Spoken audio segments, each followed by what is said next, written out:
malaki na po ang aming lamang o kaya po patapos na po ang laro. Doon pa lang po ako nakapasok. Pero sa isip-isip ko po, at least nakaapak po ako sa basketball court. Yun nga lang, hindi ako nakahawak ng bola. Hindi man lang ako nakashoot. But besides that, ang isa po sa mga natutunan ko po ay gain friends. Rumay po ang aking kaibigan. At I was also very supportive of our team. Even though hindi po kami nag-champion, kahit hindi po ako nakascore ng 2 points, ay tawag po dito, I gained a lot of friends. I've learned a lot.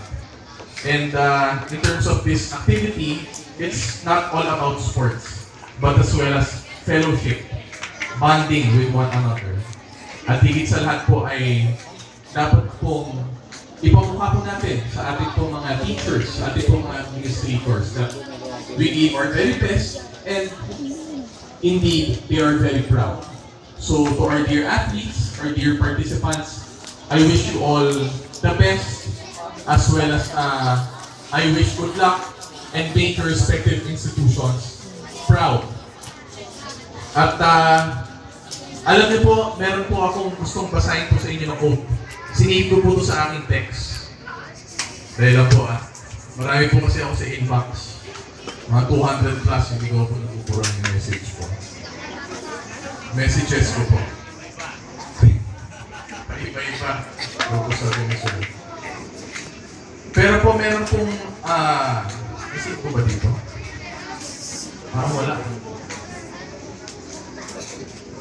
Meron pong, according to a famous philosopher that tawag po dito, hindi po ito yung exact na sinabi po ng philosopher, but ang sabi niya po ay, you will only become rich if you will share your blessings.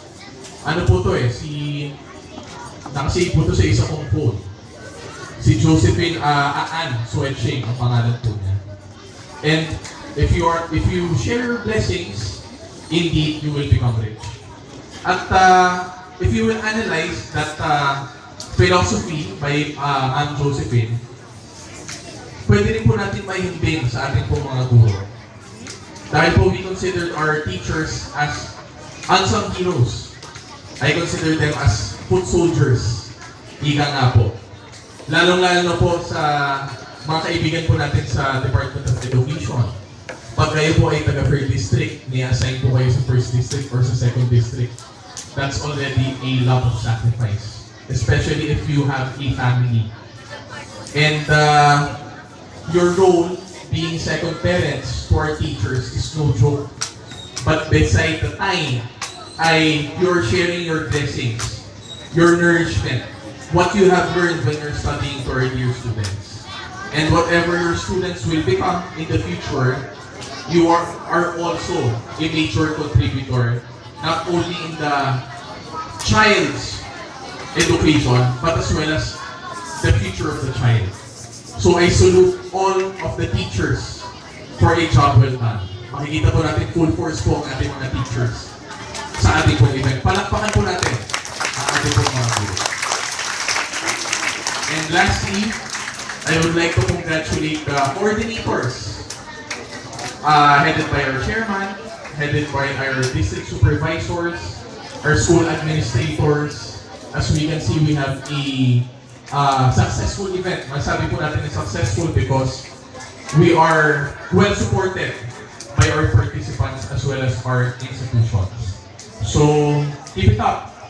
At kung ano pong matutulong ng inyong pong lingkod ay tumatanggap na po tayo ng love letter.